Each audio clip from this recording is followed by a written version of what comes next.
বার্তা কক্ষ থেকে আমাদের সঙ্গে যুক্ত হচ্ছেন সহকর্মী মোর্শেদ হাসিব। হাসিব, বৈঠকটি চলছে, এই নিয়ে সবশেষ কি তথ্য আছে আপনার কাছে? মামুন, বৈঠক চলছে প্রায় 1.5 ঘন্টা হলো। পুরো বিশ্ব কিন্তু পাকিস্তানের দিকে তাকিয়ে আছে। ইরান, ইসরায়েল এবং যুক্তরাষ্ট্রের যে যুদ্ধ, সেই যুদ্ধ ইতিমধ্যে অনেক মানুষ মারা গিয়েছে এবং যুদ্ধ একটা সমাপ্তিতে আসবে। সবাই চাচ্ছে শান্তি ফিরে আসুক মধ্যপ্রাচ্য সহ আশেপাশের সব দেশগুলোতে। এমনকি এই যুদ্ধের জন্য যে তেলের সংকট হয়েছে, বাংলাদেশও কিন্তু এই কারণে ভুক্তভোগী হচ্ছে। এমন একটা পরিস্থিতি ইসলামাবাদে সংলাপ চলছে এবং সেই সংলাপ নিয়ে আমরা আলোচনা করব। দুজন অতিথি আছে আমাদের সাথে। আমাদের সাথে আছেন পাকিস্তানের সাবেক জাতীয় নিরাপত্তা উপদেষ্টা মোয়েদ ইউসুফ। আসসালামু আলাইকুম অ্যান্ড ওয়েলকাম টু চ্যানেল 24। এবং আমাদের সাথে আছেন আন্তর্জাতিক সম্পর্ক বিশ্লেষক পারভেজ করিম আব্বাসী। আপনাকেও স্বাগত জানাচ্ছি। First, I'd like to go to honourable ex advisor, security advisor. How Pakistan really played a major role to bring both the people in one table where there is a huge difference, and you all know that.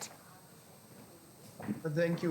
I think it's a bit of a miracle, frankly, because the way this war was poised, if Pakistan had not played this role or managed to have success, I think we were heading for a real, real disaster and a global conflict. And from President Trump's tweets and mood, it was very clear that things were going to get much worse. For Pakistan, I think this has been a very unique moment. Its leadership has a very close contact and ties with the US president. We, of course, have a long border and a long-standing relationship with Iran, so that allowed us to talk to them. A defense pact with Saudi Arabia and a very deep relationship with the countries of the Gulf and Turkey. And, of course, a critical element was Pakistan's relationship with China, because China also played a role behind the scenes in convincing Iran to come to the table.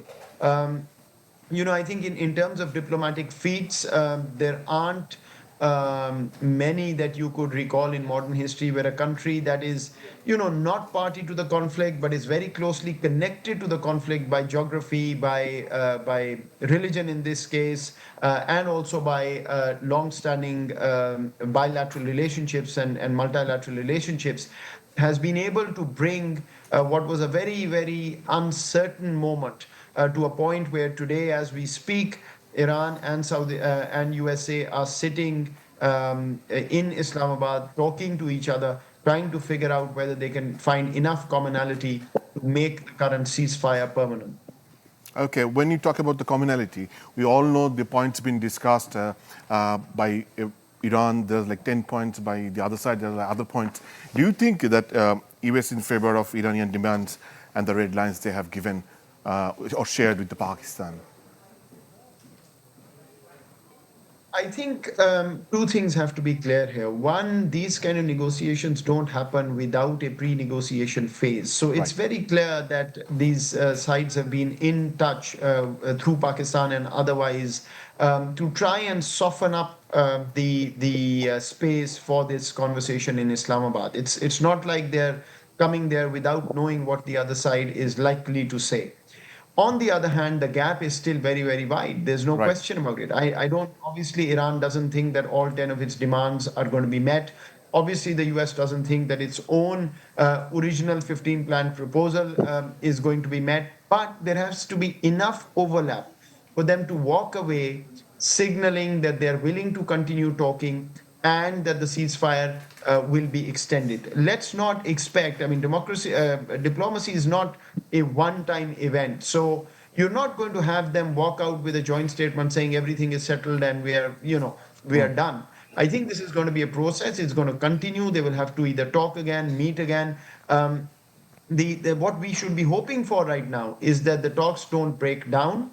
They don't go back to war, and they agree that it is better to continue talking to find some space.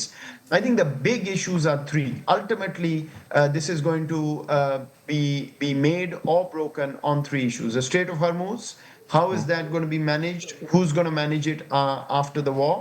Lebanon, where I think there is a real problem because the country that has created a constant problem and is clearly not interested in ending this conflict, Israel, is not in the room.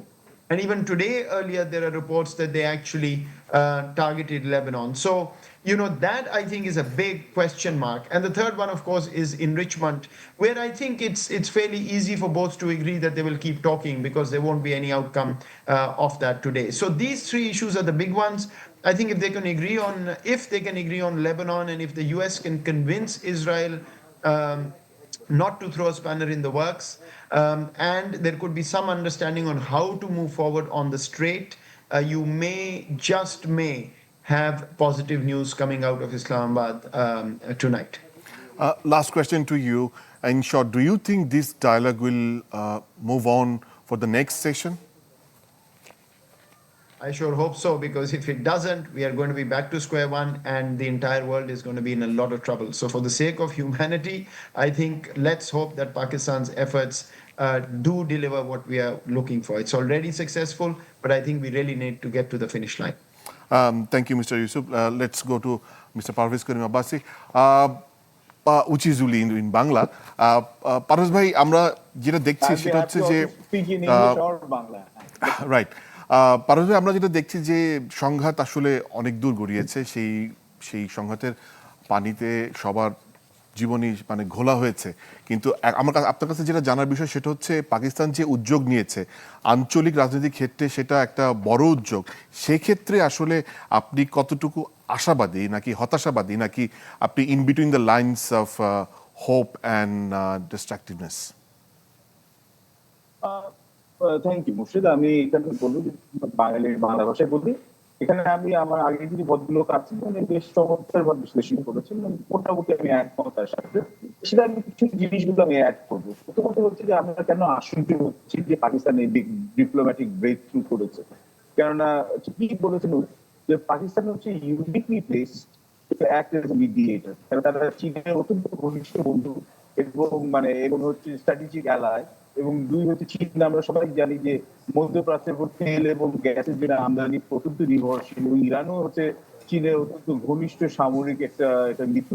2 নম্বর হচ্ছে যে president Donald Trump যুক্তরাষ্ট্রের প্রেসিডেন্টকে নিজেই বলেছেন যে ওনার favourite general হচ্ছে field marshal Asim মনির এবং শাহবাজ শরীফ। এবং পাকিস্তান সাম্প্রতিককালে যুক্তরাষ্ট্রের সাথে আরো বেশি ঘনিষ্ঠতা বাড়াতে সক্ষম হয়েছে এবং ট্যারিফে কনসেশন পেয়েছে। 3 নম্বর যেটা হচ্ছে, যেটা আরো বেশি পাকিস্তানের জন্য আশঙ্কার বিষয় হচ্ছে, তারা সৌদি আরবের সাথে একটা সামরিক চুক্তিতে আবদ্ধ আছে আগে যে আর্মি চিফ ছিল রাইস শরীফের সময়।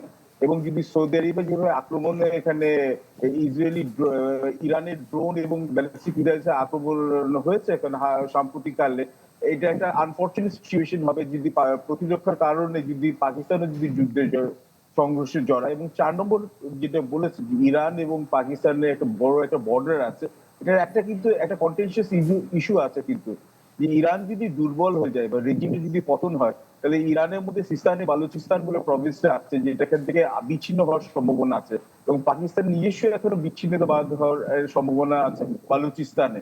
তো একই ভাষার লোক এরা, কিন্তু দুটো দেশের মধ্যে আছে। তো পাকিস্তান নিজের আঞ্চলিক এখানে মানে টেরিটরি ইন্টিগ্রিটির ব্যাপারে চিন্তিত। এবং last but not the least, আমরা ভুললে চলবে না, পাকিস্তানের 10 থেকে 15% জনসংখ্যা নিজেরা একটি শিয়া মতলম্বী, ওইটা 2.5 কোটি থেকে 3.5 কোটির মতো জনসংখ্যা হতে পারে। তো পাকিস্তানের যথেষ্ট এখানে স্ট্র্যাটেজিক ইন্টারেস্ট আছে। এবং আরেকটা জিনিস যেটা পাকিস্তানের I have to give them credit, they have world class diplomats, এটা আজকে না অনেক বছর ধরে। এবং ওদের ডিপ্লোম্যাটিক সার্ভিস এবং আর্ম ফোর্সের মধ্যে একটা কোঅর্ডিনেশন আছে। তো সুতরাং এটার জন্য হচ্ছে পাকিস্তান ইউনিক জিও স্ট্র্যাটেজিক পজিশনটাকে ইউটিলাইজ করেছে। কিন্তু আসলে এখানে 4টি জিনিসের যেটা এখানে হচ্ছে, এক, ইরান যেটা প্রথমেই বলেছে যে সিজ ফায়ার যদি হয় তাহলে এটা কিন্তু ইউএন ন্যাশনাল সিকিউরিটি কাউন্সিল দ্বারা অ্যাপ্রুভাল নিতে হবে। আমি জানি না ডোনাল্ড ট্রাম্প কতটুকু এটাতে সম্মত হবে। 2, ইরানের যে $120 বিলিয়ন মতো অ্যাসেট আছে, ফ্রোজেন আছে, কনফিসকেট করা আছে, ওটাকে রিলিজ করতে হবে। 3, যুদ্ধের ক্ষতিপূরণ দেওয়াটা এখানে। এবং ওরা হচ্ছে হরমুজ প্রণালীতে ওরা এখন হচ্ছে যে এক ধরনের টোল বসাতে চাচ্ছে। এবং 4 নম্বর হচ্ছে যে ওরা হচ্ছে লেবাননে তাদের মিত্র যে হেজবুল্লাহ, বা প্যালেস্টাইনে হামাস, বা আপনার হচ্ছে ইয়েমেনে হুতি, এবং হচ্ছে যে ইরাকে যেখানে হচ্ছে পপুলার ডিফেন্স ফোর্স মিলিশিয়া গুলো আছে, তাদেরকে হচ্ছে সামরিক প্রতিরক্ষার এখানে চুক্তির মধ্যে আবদ্ধ করতে যাচ্ছে, যেটার ব্যাপারে ইসরায়েল একেবারেই হচ্ছে যে রাজি নয়। আমরা জানি যে ডোনাল্ড ট্রাম্প নিজেও দেশের এখানে অভ্যন্তরীণ রাজনৈতিক চাপে আছেন। যুক্তরাষ্ট্রের 3 বছরের মধ্যে সর্বোচ্চ এখানে মূল্যস্ফীতি হয়েছে। তেলের এখানে দাম হচ্ছে $2 পার গ্যালন থেকে হচ্ছে গ্যাসোলিনের থেকে এখানে চলে $4 to $4.5, এবং তার সাথে সাথে হচ্ছে সামনে আছে হচ্ছে মিড টার্ম ইলেকশন। এটা ফেস সেভিং কম্প্রোমাইজ ইরানেরও দরকার এবং যুক্তরাষ্ট্রেরও দরকার, এবং আমাদের যে হরমুজ প্রণালী এবং যদি আপনার তার সাথে সাথে বাবল মান্দাব যেটা আছে, যে লোহিত সাগর বা রেড সিতে আছে, এটা দুটোকে মিলালে কিন্তু বিশ্বের 37% হচ্ছে ক্রুড অয়েল এবং 25 থেকে 30% হচ্ছে এলএনজি কিন্তু সরবরাহ ওখান থেকে হয়। তো এবং পাকিস্তানও নিজেও হচ্ছে অত্যন্ত এখানে হচ্ছে সাম্প্রতিককালে ওরা অর্থনৈতিক ডামাডোলের মধ্যে ছিল, 2 বছর এখানে ডেট ডিফল্টের একটা সম্ভাবনা ছিল। বাংলাদেশের মতো বাংলাদেশের বেশি ওদের কিন্তু অর্থনৈতিক সম্পর্ক আছে গালফ স্টেট গুলোর মধ্যে। তো আমাদের মতো উন্নয়নশীল দেশের কিন্তু এখানে হচ্ছে আমরা সবাই কিন্তু তাকিয়ে আছি যে মধ্যপ্রাচ্যে যেখানে যুদ্ধটা কত তাড়াতাড়ি শেষ হবে, কিন্তু ইসরায়েলের গলায় ঘন্টাটা দিবেটা কে? ইসরায়েল যতক্ষণ পর্যন্ত আন্তর্জাতিক আইন একের পর এক লঙ্ঘন করছে, ইসরায়েল এক্স্যাক্টলি। জনাব পারভেজ, এই জায়গাটা আপনার কাছে আমার একটা প্রশ্ন আছে, সেটা হচ্ছে নেতানিয়াহু কিন্তু একেবারে ডোনাল্ড ট্রাম্পের আগে থেকেই কিন্তু মানে যে কোনো মার্কিন প্রেসিডেন্টকে সে তার সর্বোচ্চ চেষ্টা করেছে ইরানকে অ্যাটাক করার জন্য, তার পাশে পাওয়ার জন্য, এবং সেই ফাঁদে যদি ডোনাল্ড ট্রাম্প পা দিয়ে থাকেন, সেই নেতানিয়াহু কিন্তু সরে যাচ্ছেন না, যুদ্ধের কোনোভাবে সরে যাচ্ছেন এবং তাকে থামানো যাচ্ছে না। তার কিংবা তার বন্ধুরা কোথাও না কোথাও কোনো মানে সংকট তৈরি করেই চলেছে। এই অবস্থায় এই ত্রিপক্ষীয় সংলাপ কিংবা শান্তি প্রচেষ্টা আসলে কতটুকু সফল হবে যখন Netanyahu will exist in the coming days as well? Absolutely right, because আপনি এখানে ঠিকই বলেছেন। এবং ইসরায়েলে কিন্তু across the political divide, Likud party, Labour party আর অন্যান্য শাস পার্টি যেগুলো আছে, তারা সবাই কিন্তু এই যুদ্ধটাকে ওরা সমর্থন করছে। এবং নেতানিয়াহু নিজের সামনে নির্বাচনটা এখানে সে ফেস করবে ইসরায়েলে, এবং সে চাইছে নেসেট যেটা হচ্ছে পার্লামেন্টের নির্বাচনের আগে সে এখানে হচ্ছে ইরানের সাথে এখানে একটা পুরোপুরি সে এখানে হচ্ছে আনফিনিশড বিজনেসটা রিজলভ করার। এবং আমরা জানি যে এখানে যে এই জেডি ভান্সের সাথে যারা আসছেন ডেলিগেশনে, এক হচ্ছে জ্যারেড কুশনার, যিনি হচ্ছে জামাতা ডোনাল্ড ট্রাম্পের, উনি ইহুদি ধর্মাবলম্বী, এবং স্টিভ উইটকফ, এবং এরা দুইজনই হচ্ছে ইসরায়েল মানে হচ্ছে ইসরায়েল প্রো জায়নিস্ট বলে ধরা হয়। তো এখন আপনি অন্যদিকে হচ্ছে যে এখানে মোহাম্মদ গালিব ওয়াফ, ইরানের ন্যাশনাল অ্যাসেম্বলি স্পিকার বা পার্লামেন্টের স্পিকার, এবং আছেন আব্বাস আরাকচি। এবং আরো একটা জিনিস হচ্ছে যেখানে ভাইস প্রেসিডেন্ট জেডি ভান্সের জন্য অগ্নি পরীক্ষা, কেননা ডোনাল্ড ট্রাম্প কিন্তু এখানে ওনার হোয়াইট হাউসের প্রেস কনফারেন্সে বলেছেন যে এটা হচ্ছে জেডি ভান্স যদি নেগোসিয়েশন যদি সফল না হয় তাহলে দোষ হবে জেডি ভান্সের। তো জেডি ভান্সও কিন্তু হচ্ছে ডোনাল্ড ট্রাম্পের প্রেসিডেন্সিয়াল টার্ম হওয়ার পর তার নিজস্ব কিন্তু এখানে একটা 10 ইয়ার একটা আছে যে প্রেসিডেন্ট এখানে ক্যাম্পেইনের জন্য নিজেকে উনি এখানে একটা প্রোগ্রাম লঞ্চ করবেন। তো এই প্রোগ্রামে এই যদি উনি মধ্যস্থতাতে উনি সফল হন, জেডি ভান্সের প্রোফাইলটা বাড়বে। এবং রিপাবলিকানরাও চাইছে যে পরের নির্বাচনে ওরা যেহেতু ডোনাল্ড ট্রাম্প অবশ্যই হচ্ছে বয়সের কারণে হোক বা টার্ম লিমিটের জন্য হোক, উনি যদি ইলেকশনে না দাঁড়ান তাহলে জেডি ভান্সের উপর হয়তো ইনভেস্ট করবেন।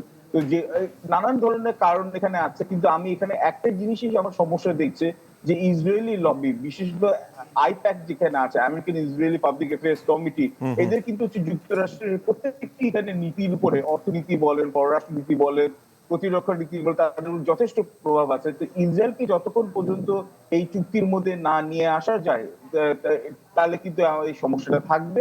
এবং আমরা এখন শুনছি যে ইসরায়েল আর লেবানন নাকি ডিরেক্টলি ওরা হচ্ছে এখন নেগোসিয়েশনে ওরা যাচ্ছে, কিন্তু কতদূর এই নেগোসিয়েশনটা সাকসেসফুল এটা আমরা দেখবো। আমরা আশা করি যে বিশ্বের শান্তি আবার হচ্ছে পুনঃস্থাপনা করুক, এবং পাকিস্তানের যে এখানে এই নেগোসিয়েশনটা চলছে এটা অত্যন্ত গুরুত্বপূর্ণ একটা পদক্ষেপ। পারভেজ করিম, অসংখ্য ধন্যবাদ আমার সাথে যোগ দেওয়ার জন্য।